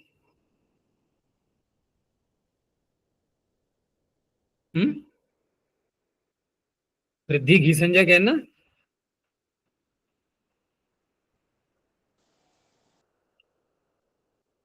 तो वृद्धि पहले आना चाहिए, ठीक है ना? लेकिन गुण पहले आ गया है, लेकिन वृद्धि गुण भी मिल जाता है। चलो, अब द्वंद्व समास का निर्णय। तो ये तो हो गया अपवाद के रूप में। व्यवस्था करने वाला पहला सूत्र था उपसर्जनम पूर्वम। अब द्वंद्व समास के लिए अलग सूत्र आ गया है, और द्वंद्व समास के लिए हैं ये तीन तीन सूत्र। तो द्वंद्वे घी पूर्वमिति वर्तते, पूर्व की यहाँ पीछे से अनुवृत्ति आई रही है, और द्वंद्व समासे घ्यंतम पूर्वम प्रयोक्तव्य। तो पटु गुप्तौ मृदु गुप्तौ, पटु मृदु घी है, पूर्व में आ गए। अनेक प्राप्त एकस्य नियमः। अब एक ही समास के समस्त शब्द में, एक ही समस्त शब्द में अनेक घी संज्ञक आ रहे हो तो कैसे नियम होगा? तो कहा अनेक प्राप्त एकस्य नियमः। अब एक को पकड़ लो, उनमें से कोई घी संज्ञक को, ठीक है ना? अब जो और रह गए, तो औरों में भी मान लो कोई घी संज्ञक है, जैसे तीन शब्द हैं कहीं पर। देखो, ये जो वाक्य है ये कहाँ घटेगा? तीन या तीन से अधिक में। दो में तो घटेगा ही नहीं। दो में तो निर्णय हो ही जाएगा ना कि ये घी है, ये नहीं है। अच्छा, और दोनों यदि घी हो तो ऐसा थोड़ी कहा जाएगा कि अनेक प्राप्त एकस्य नियमः शेष हेतु अनियमः। शेष हेतु अनियमः कहने की आवश्यकता ही नहीं है। जब एक हमने पूर्व ले लिया तो शेष एक ही तो बचा, उसमें अनियम क्या करेंगे हम? तो कहाँ घटेगा ये वाक्य? तीन या तीन से अधिक में। बात समझ में आ गई? दो में नहीं घटेगा। दो में तो कोई बात ही नहीं है। दो में से एक को हमने पूर्व ले लिया, और दोनों अगर घी संज्ञक आ रहे हैं, तो वहां यदि हम अल्प अज आदि को दिखाई दे रहा है तो उसके घटा सकते हैं, ठीक है ना? अल्प अच दिख रहा है किसी में तो उस रूप में ले सकते हैं। लेकिन जहां तीन या तीन से अधिक हैं, जैसे पटु मृदु शुक्ल, कितने हैं यहाँ पर घी संज्ञक? दो। पटु और मृदु, शुक्ल तो है नहीं, शुक्ल तो अंत में ही आएगा। आएगा कि नहीं? शुक्ल तो अंत में ही आएगा, लेकिन कब अंत में आएगा? शुक्ल अंत में तब आता जबकि दो ही शब्द होते, पटु शुक्ल या मृदु शुक्ल, इतना बोलते हैं हम। लेकिन यहाँ स्थिति बदल रही है कि पटु मृदु में से हमने निर्णय कर लिया कि हमें पटु को पूर्व बोलना है, ये भी अपनी इच्छा के ऊपर है। तो पटु को पूर्व बोलना है, तो अब रह गए दो, मृदु और शुक्ल। तो मृदु शुक्ल में भी हम इस सूत्र को दोबारा लगाने लगे, ठीक है ना? कि मृदु पूर्व में रखो, शुक्ल अंत में रखो। तो कहा नहीं, शेष हेतु अनियम।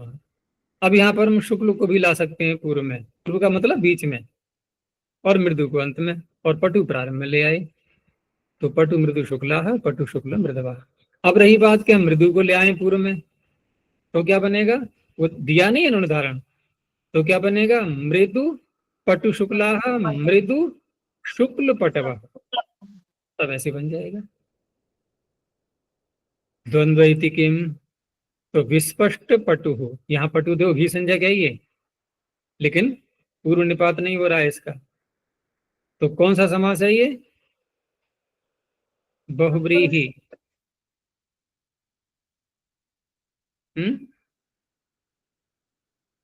तत्पुरुष भी कह सकते हैं, हाँ, लेकिन हाँ, तत्पुरुष ही ज्यादा ठीक रहेगा। विस्पष्ट पटु।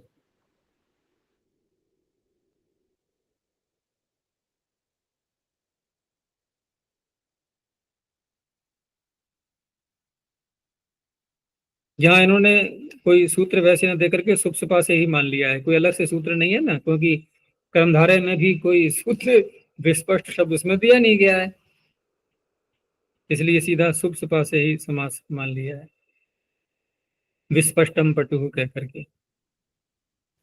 आगे है अजाद्य दंतम।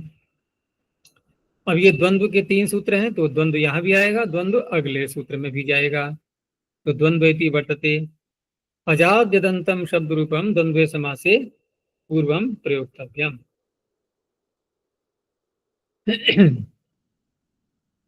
तो यहाँ पर भी उष्ट्र खरम, उष्ट्र शशकम।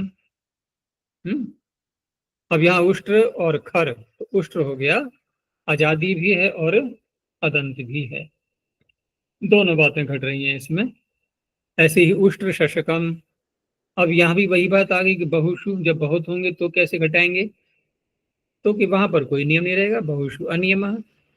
जैसे अश्व और इंद्र दो शब्द हैं यहाँ अजाद्य दंत, तो कभी अश्व को प्रारंभ में ले आए, कभी इंद्र को प्रारंभ में ले आए, रथ बीच में ही रहेगा। अश्वथेन्द्र इंद्र रथाश्व। अब दो सूत्रों में टकराहट दिखाई, एक तो पहला वाला द्वंद्वे और दूसरा अजादंतम। ये दोनों टकरा जाएं तो क्या करेंगे, तो सामान्य सी बात है, कौन सा बलवान होता है फिर, दोनों अपने अपने उदाहरणों में सावकाश हैं, तो तुल्य बल हो गया ना। तो तुल्य बल में तो फिर पर कार्य होगा विप्रतिषेध से। तो द्वंद्वे घ्यंताद अजाद दंतम विप्रतिषेधेन, ठीक है ना। तो द्वंद्वे घी और अजाद दंत दोनों यदि टकराएंगे तो उस अवस्था में द्वंद्वे घी सूत्र की अपेक्षा अजाद्य दंत ये जो सूत्र है पर आ रहा है, तो विप्रतिषेध से ये हो जाएगा। जैसे इंद्र और अग्नि, तो इंद्र और अग्नि दोनों आजादी हैं कि नहीं है?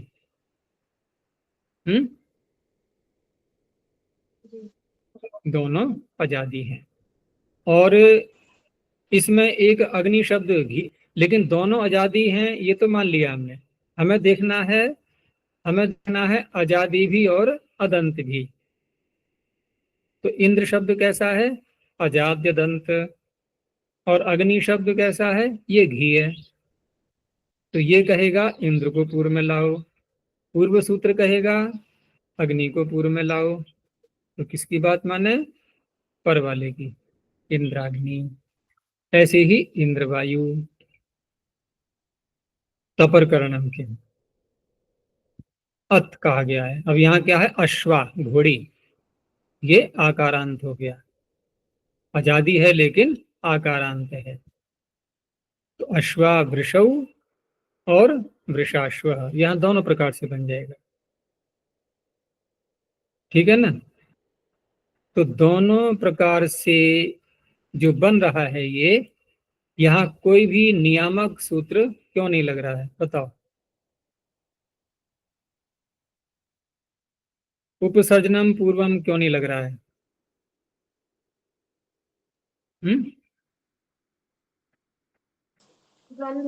द्वंद्व समास है।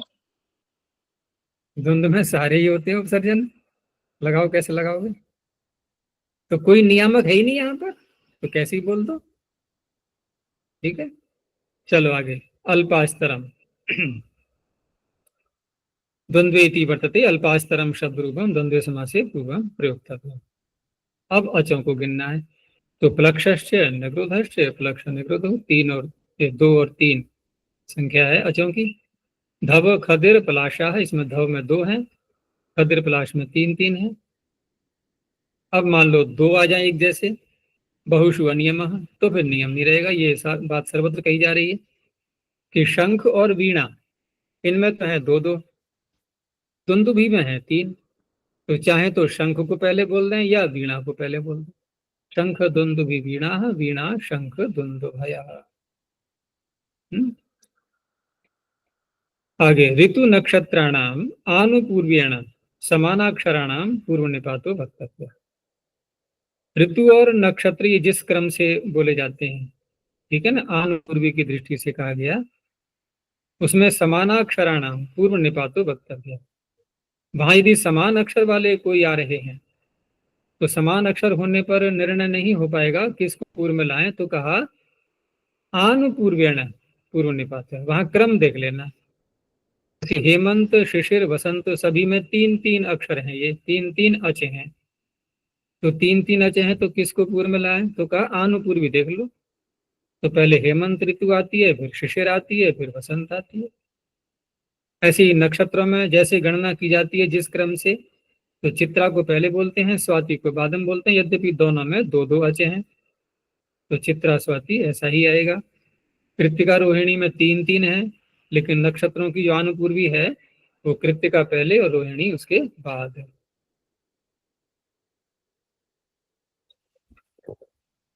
आगे कहा कि समानाक्षराणाम इति किम। अब ग्रीष्म और वसंत में तो समान अक्षर नहीं है, ठीक है ना, इसमें समान अक्षर नहीं है, क्योंकि ग्रीष्म में दो वचन हैं और वसंत में तीन है। तो कौन सी ऋतु पहले आती है? वसंत ऋतु। फिर भी देखो ग्रीष्म का पूर्व निपात हो गया, तो यहाँ कैसे कौन सा घटाएंगे सूत्र?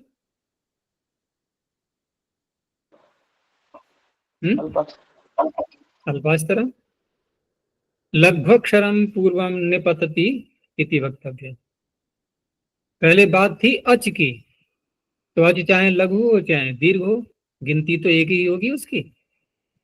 अब यहाँ कह रहे हैं कि अच समान होने पर अगर लघु है किसी में, ठीक है ना, उसको पहले ले लेंगे। तो काश और कुश दोनों में दो दो अच हैं, तो कुश पहले आ जाएगा क्योंकि इसमें लघु अक्षर है। काश में एक लघु है एक गुरु है। ऐसे ही शर और शाद, तो शर पहले आ जाएगा। अभ्यर्हितम च पूर्वम निपतति इति वक्तव्य। जो अधिक सम्मान के योग्य है, अभ्यर्हित का तात्पर्य है जो अधिक सम्मान के योग्य है सामाजिक दृष्टि से, तो उसका भी पूर्व निपात होता है। जैसे माता और पिता में माता को अधिक अभ्यर्हित माना गया है, तो माता पितृ, जबकि दोनों में अच समान है। ऐसे ही श्रद्धा और मेधा, तो इसका निर्णय कैसे करेंगे?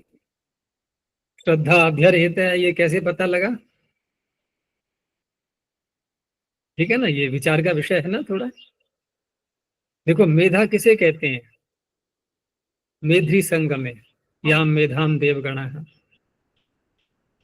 जो संगम कराती है, सीधा परमात्मा का या आत्मा का साक्षात्कार कराती है। लेकिन वहां तक स्थिति पहुंचती कब है? ऐसी मेधा की उपलब्धि कैसी परिस्थिति में होती है, क्या करने पर होती है? तो बहुत सारे प्रयास करने होते हैं, प्रारंभ से लेकर के, विद्या के अध्ययन से लेकर के, फिर धारणा ध्यान आदि सारी क्रियाएं, यम नियमों का पालन, ये सारी चीजें आ गई नहीं आ गई है।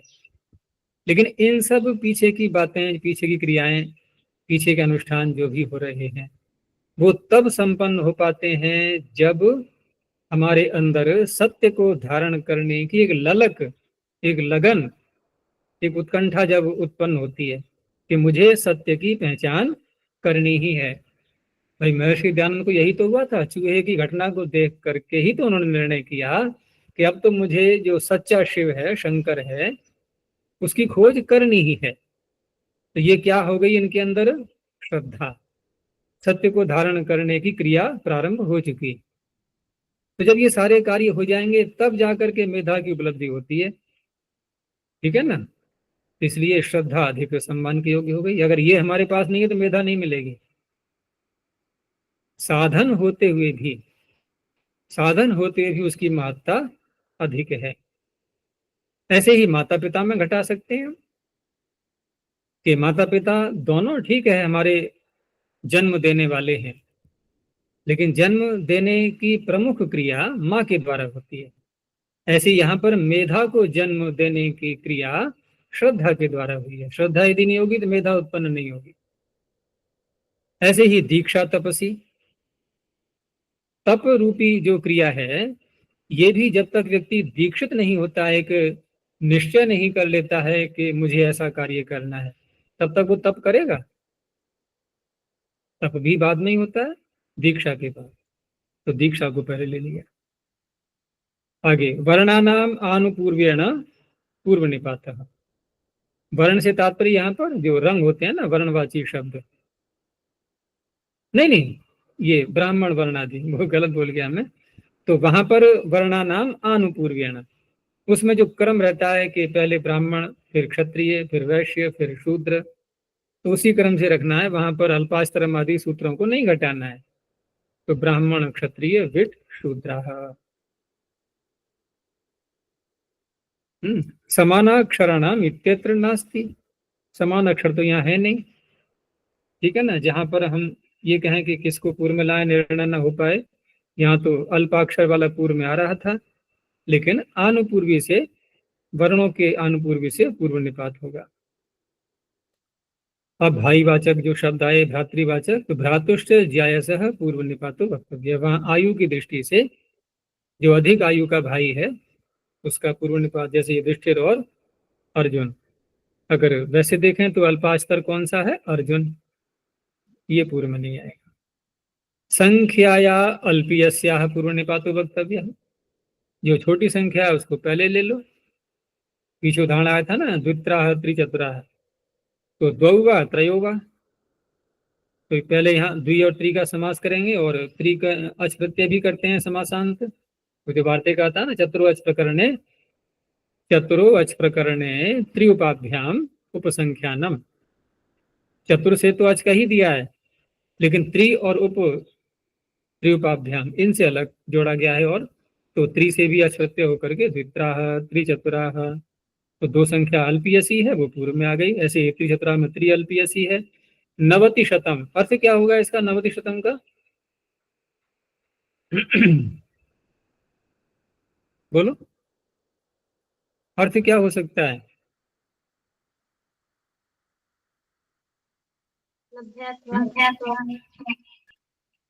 हम्म, अरे जैसे और संख्याएं बोलते हैं नहीं, जैसे 99 बोलना है हमें, तो क्या बोलेंगे? नव नवति ही। दोनों समास करते हैं नहीं, कि 9 और 90, नवच नवतिश्च, तो नव नवति ही बन गया। यहां भी ऐसी करो, नवतिश्च शतम च, तो क्या अर्थ हुआ? 90 और 100। अब हिंदी में कैसे बोलेंगे? 190। बस ये तो है, यही और कुछ नहीं है। द्वित्राः त्रिचतुराः में तो बहुरी समास पीछे किया ही था ना, उसको मत देखना, वो अलग है। लेकिन यहाँ नवति शतम। द्वित्राः त्रिचतुराः में किससे किया था बहुरी समास? संख्या व्यया सन्नाति संख्या हाँ। संख्या। तो नवति शतम में नवति छोटा है, अल्पीयसी है, वो पहले आ गई। सप्तमी विशेषणे बहुव्रीहि। अब बहुव्रीहि का निर्णय करने के लिए और यहाँ भी 3 सूत्र हैं, द्वंद्व के भी 3 सूत्र थे। तो सर्वोपसर्जनत्वाद बहुव्रीहि है। बहुव्रीहि समास में सारे ही पद होते हैं उपसर्जन। अनियमे प्राप्ते नियमार्थम वचनम। सप्तम्यंतम विशेषणम च। 2 बातें ली इन्होंने कि बहुव्रीहि समास करते समय सप्तम्यंत अथवा विशेषण, इन पर ध्यान रखना है, ये पूर्व में आएंगे। बहुव्रीहि समास से पूर्वम प्रयोक्तव्यम। तो कंठे कालः, ये पीछे देखा था हमने उदाहरण, उरसी लोमा भी आया था। तो कंठे और उरसी ये सप्तम्यंत हैं, और यहाँ सप्तम्यंत होते हुए क्योंकि अलोक किया गया है यहाँ पर, ठीक है ना, अलोक किया गया है तो सप्तमी विद्यमान दिखाई दे रही है, तो इनको पहले लाना है। विशेषण में तो चित्रगुह शपलगुह आदि ये बन जाएंगे। आगे कहा कि सर्वनाम संख्ययो हो उपसंख्यानम। सर्वनाम संख्ययो, सर्वनाम शब्द, ठीक है ना, जिनकी सर्वनाम संज्ञा पीछे की गई है पहले पाद में प्रथम अध्याय के, और संख्यावाची शब्द ये भी पहले आते हैं बहुव्रीहि समास में। तो सर्व का और श्वेत का समास किया गया, सर्व का कृष्ण का किया गया, तो सर्व शब्द पहले आ गया, सर्वश्वेतः सर्वकृष्णः। ऐसे ही द्वि और शुक्ल, द्वि और कृष्ण, इनका समास किया तो संख्यावाची पूर्व में आ गया, द्विशुक्लः द्विकृष्णः। अब कहा कि यदि हम सर्वनाम और संख्या इन दोनों को एक ही समस्त पद में ले आए तो कहा कि अनयोर एवं मिथः, ठीक है ना, इन्हीं का यदि परस्पर हम संबंध जोड़ेंगे, समास करेंगे, संप्रधारणायाम, अर्थात इन्हीं दोनों के परस्पर की संप्रधारणा अर्थात विचार यदि हो रहा है कि हमें इन्हीं का प्रयोग करना है हमें, तो परत्वात् संख्याया पूर्व निपातः, ये परत्वात् कहाँ घटाएंगे,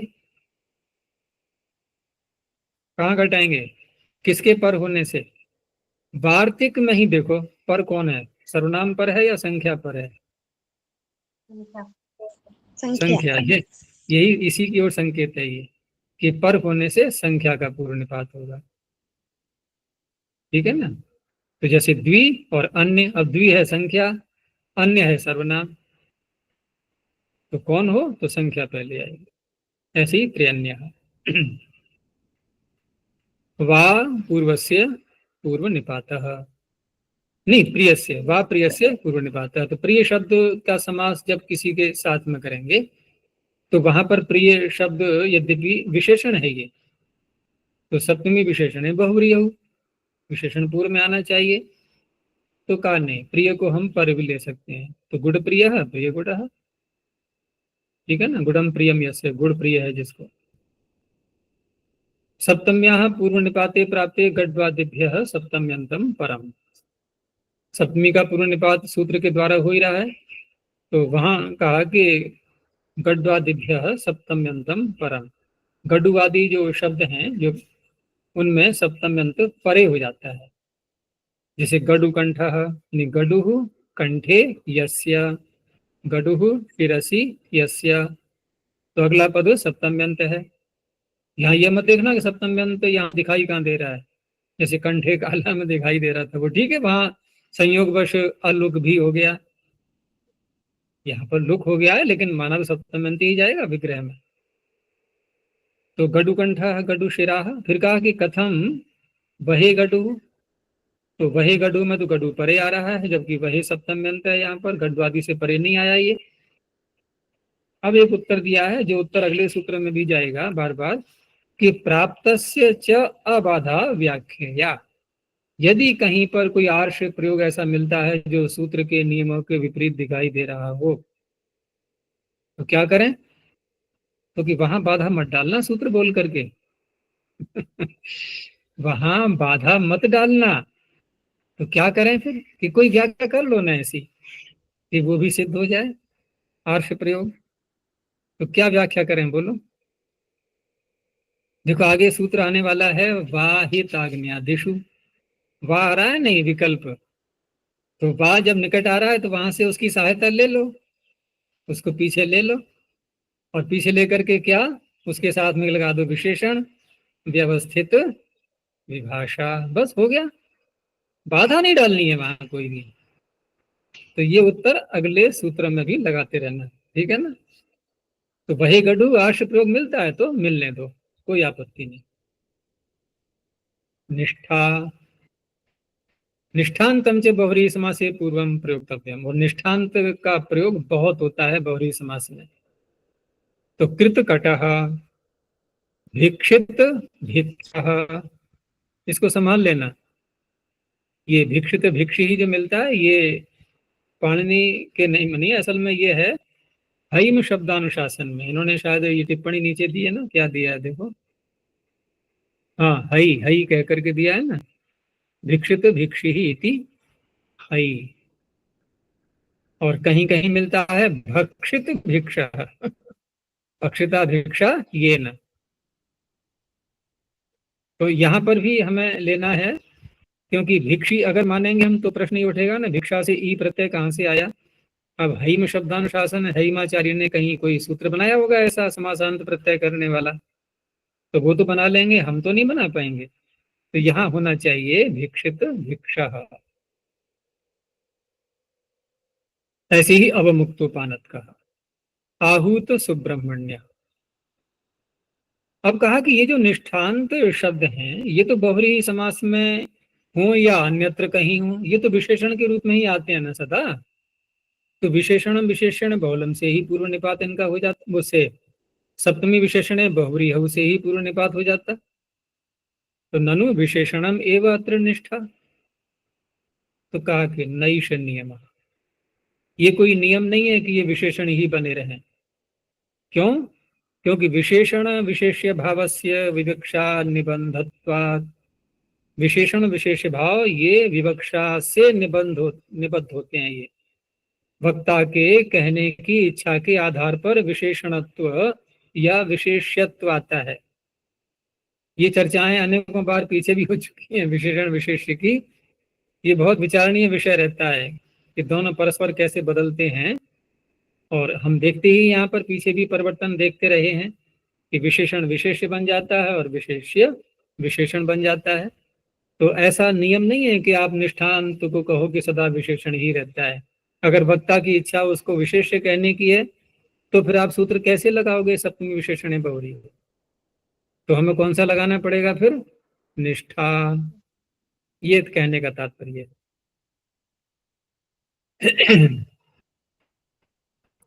अब जैसे इन्होंने यहाँ पर एक उदाहरण दिया कि कटे कटेन कृतम इति। देखो, कृतम शब्द है निष्ठांत, ठीक है ना, ये तो निष्ठांत हो गया। और पीछे क्या था हमारा उदाहरण अभी? कृतकटः। तो कृतकटः में विग्रह कैसे करेंगे? कृतम कृतः कटः येन, हो गया विशेषण? नहीं, कृतः कटः येन। बना ली है, किसने बनाई है? कोई मनुष्य। चटाई जिसने, तो जिसने बनाई है उसका हो गया विशेषण ये। या कटह के रूप में भी ले सकते हैं हम कि कटह चटाई कैसी है? बनाई हुई। तो विशेषण है तो ठीक है, पूर्व में आ गया। लेकिन क्या इसका विग्रह ऐसे नहीं कर सकते कि कटे कृतम, चटाई पर बैठ करके कुछ बनाया, चटाई पर बैठ करके आधार के रूप में कटे कृतम, यद्यपि व्यधिकरण बन जाएगा ये। या फिर हम सप्तमी तत्पुरुष ले लें, लेकिन ये बहुरी समास का प्रकरण चल रहा है, ये भी ध्यान रखना है हमें। करना बहुरी समास भी है, क्योंकि कटे कृतम सप्तमी तत्पुरुष भी तो कर सकते हैं।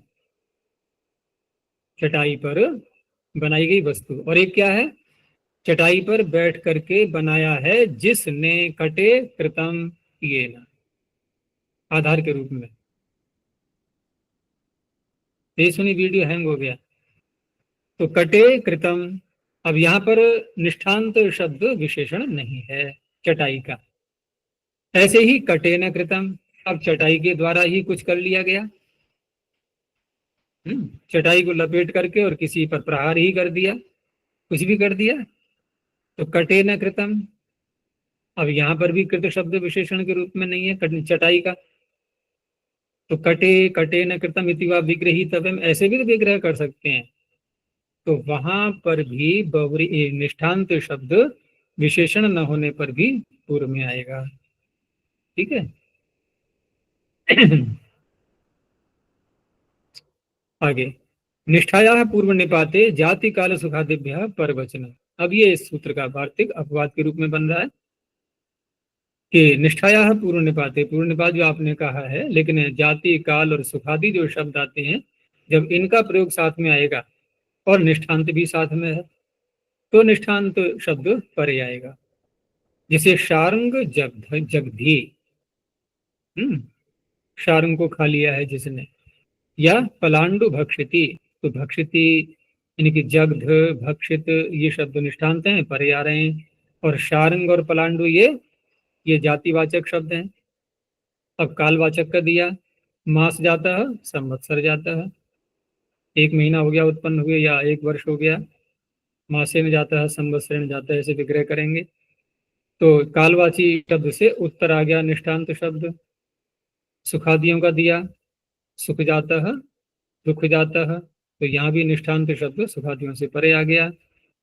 अब फिर वही प्रश्न कि कथम कृतकटः भुक्तौ दनः, कृतकटः भुक्तौ दनः को कथम शब्द क्यों कह रहे हैं ये? देखो, निष्ठा सूत्र का उदाहरण क्या दिया था? कृतकटः दिया था नहीं, तो वहां तो कोई प्रश्न नहीं था, तो वहां प्रश्न उठता ही क्यों? ये वार्तिक तो आप बाद में बोल रहे हो ना, जब वार्तिक बोल रहे हो तो फिर प्रश्न करने वाला सूत्र के उदाहरण में भी तो घटाएगा। भाई आपने ये कहा कि जातिवाचक या कालवाचक या सुखादियों से परे आता है निष्ठांत, तो कट या ओदन ये जातिवाचक है या नहीं है? और कृत और भुक्त ये निष्ठांत हैं। तो आपके वार्तिक के नियम के अनुसार तो ये कृत और भुक्त परे आने चाहिए, आने चाहिए कि नहीं? तो कहा कि प्राप्तस्य च अबाधा व्याख्या। ठीक है ना, यहाँ तो हथियार डाल दिए अब तो फिर आपको स्वयं ही निर्णय करना होगा, यहाँ कोई बाधा मत खड़ी करना। आगे, प्रहरणार्थेभ्यश्च परे निष्ठा सप्तम्यो भवते इति वक्तव्यम। प्रहरणार्थक जो शब्द होते हैं, प्रहरण जिनके द्वारा किया जाता है उनके वाचक शब्द, जैसे दंड से प्रहरण करते हैं, असी से प्रहरण करते हैं, तो उनसे परे, ठीक है ना, निष्ठांत शब्द भी और सप्तम्यंत पद भी, ये परे होते हैं। जैसे निष्ठा का दिया पहले उदाहरण, अस्युद्यतः तो असी कैसा है? ये प्रहरण। असी ना उद्यतः, असी लेकर के जो तैयार है बिल्कुल प्रहार करने की। ऐसे ही दंड पाणी ही, दंडः पाणौ यस्य, जिसके हाथ में दंड है। तो पाणी शब्द पाणौ सप्तम्यंत हो गया ये, तो सप्तमी विशेषण है बहुव्रीहि, ये तो पहले आना चाहिए, तो उसमें पाणी परे आ गया। फिर वही प्रश्न, ठीक है ना, कथम उद्यत गदः। अब गदा कैसा है? प्रहरणार्थक शब्द है, तो फिर उद्यत परे आना चाहिए ना उसके, लेकिन यहाँ तो पूर्व में आ रहा है। ऐसे ही उद्यतासी ही, यहाँ असी परे कैसे आ गया? उद्यत परे होना चाहिए, क्योंकि असी प्रहरणार्थक शब्द है ये। तो प्राप्तस्य च अबाधा व्याख्या, यहाँ भी वही उत्तर है। आगे वाहिताग्न्यादेशु। अब ये जो अब तक सारी बातें की थी ये बहुरी समास के प्रकरण में, उसी में विकल्प करने के लिए, और ये सभी सूत्रों में हट जाएगा। आहिताग्नि में पढ़े हुए शब्द किसी भी सूत्र के उदाहरण ले सकते हैं हम, वहां पर जो प्रयोग में आते हैं उनके लिए विकल्प रखा गया है।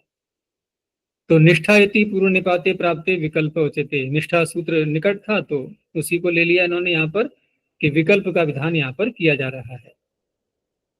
तो आहिताग्न्या दिशु निष्ठांतम पूर्वम वा प्रयोज्यम, जैसे अग्नि और आहित, अग्नि ही आहितः ये न, अग्नि का आधान कर लिया है जिसने, तो निष्ठांत पूर्व में आना चाहिए, लेकिन परे भी आ गया। अग्न्याहितः आहिताग्नि ही, जात पुत्र पुत्र जातः, जात दंतः जात स्मृ, उदाहरण तो केवल दो में दिखा दिया, और जो आगे के शब्द हैं उनमें भी हम अदल बदल कर सकते हैं परिवर्तन। तैलपीतः घृतपीतः ऊढ़भार्यः गतार्थः।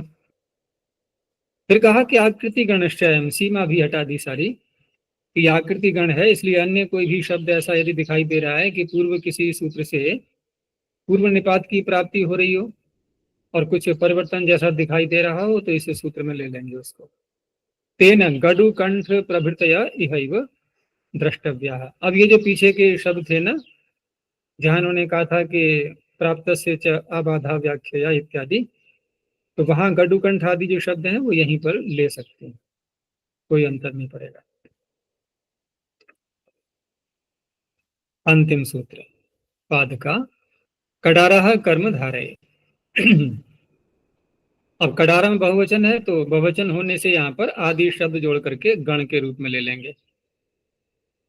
और कडार का अर्थ क्या होता है? वर्णवाचक शब्द है ये, गुणवाचक।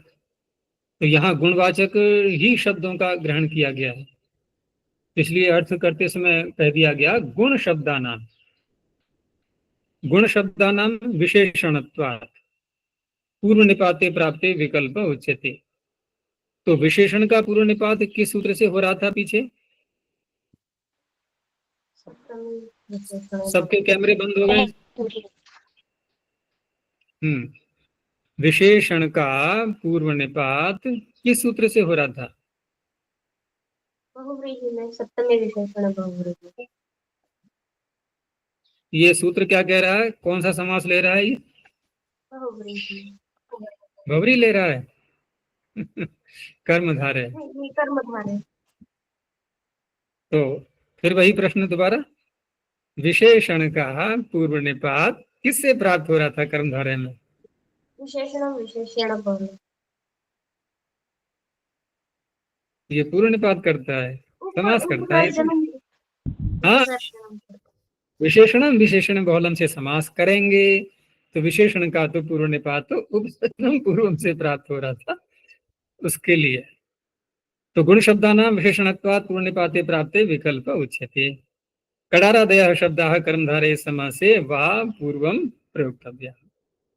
तो कडार जैमिनी ही, जैमिनी कडारा, ठीक है ना।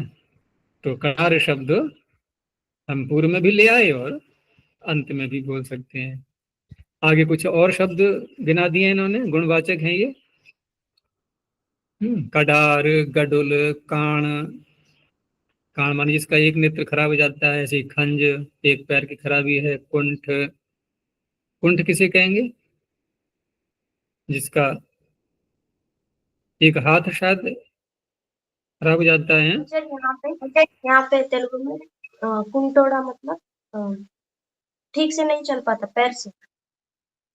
पैर से, उसको तो खंजी ही कहना चाहिए। वैसे एक जिसका हाथ नहीं होता है ना, तो हिंदी में तो एक शब्द आता है उसके लिए। अनमोल पता है क्या आता है जिसका एक हाथ न हो? नहीं आचार्य। जिसमें नहीं एक बताया। पैर कम है या एक हाथ कम है, दोनों के लिए एक साथ बोलते हैं। बोलो क्या है शब्द, वो हिंदी में जोड़े के रूप में आता है। लूला लंगड़ा, सुना है कभी? लूला लंगड़ा। हाँ सुना। तो लूला का तात्पर्य एक हाथ न होना, और लंगड़ा का न होना का तात्पर्य वही खराब होना, और एक पैर की खराबी है तो वो लंगड़ा हो गया। तो कुंठ हो सकता है उसके लिए, वो देख लेना। ऐसे ही खंजर, खलती तो बाल जिसके नहीं रहते हैं। गौर, वृद्ध, भिक्षुक, पिंगल, तनु, बटर आदि। तो कर्मधारय की बात की थी, कर्मधारय इति किम, तो कडार पुरुषो ग्राम, ये तो बहुरी समास है यहाँ। कडाराह पुरुषाह यस्मिन ग्रामे, तो यहाँ ये सूत्र नहीं लगेगा। यहाँ पर फिर विशेषण है तो सप्तमी विशेषण है बहुव्रीहि हो, यहाँ यही सूत्र लगेगा। ठीक है, तो ये बात भी पूरा हुआ, यहीं तक रखते हैं।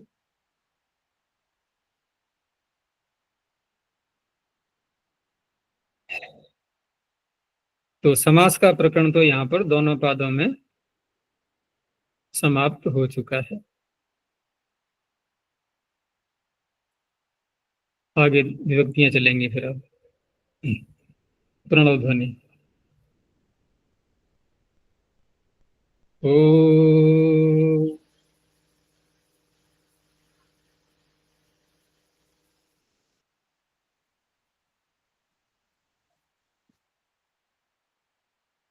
ओ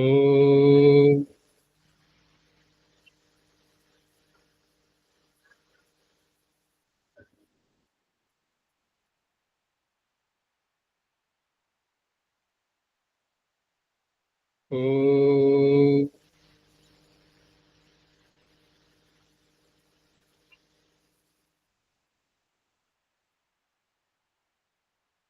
शांति शांति शांति।